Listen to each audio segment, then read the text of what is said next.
गृह मंत्री विजय शर्मा अबुझमाड़ मुठभेड़ में पुलिस के बड़े सफलता बताई हवे और केन के नक्सली समस्या अब समापन की तरफ जावत हवे। प्रदेश के उप मुख्यमंत्री और गृह मंत्री विजय शर्मा हाल अबुझमाड़ के क्षेत्र में हुए पुलिस सुरक्षा बल और नक्सली मन के बीच में मुठभेड़ ला प्रदेश पर बड़े सफलता बताई हैं।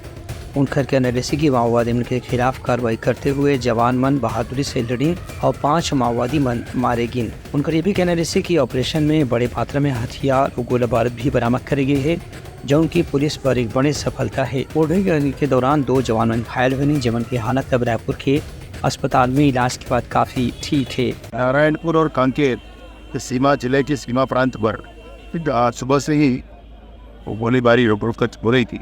उस मुठभेड़ में 5 नक्सलियों के शव बरामद हुए थे।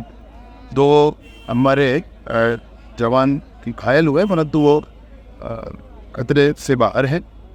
DRG, BSF और STF के जवानों के द्वारा संयुक्त ऑपरेशन ये किया गया। यह जो खुशी का विषय है। कुल मिलाकर अगर आप कहें तो छत्तीसगढ़ में अब 200 से अधिक नक्सलियों को जवानों ने ढेर। उनका कहना है कि सरकार पहले स्पष्ट कर चुकी है कि नक्सली बनला या तो मुख्य धारा में शामिल होना पड़ी या उमर मन के अंजाम काफ़ी बुरा होने वाला है। एक स्थिति नक्सली संगठन भी विचार करना चाहिए कि अब देश में लोकतंत्र के विचारना स्वीकार करके उमर मन जतका जल्दी समाज के मुख्य धारा से जुड़ी उमर मन देश के विकास में अपन भी योगदान कर पाए। Bureau report Uttarakhand news.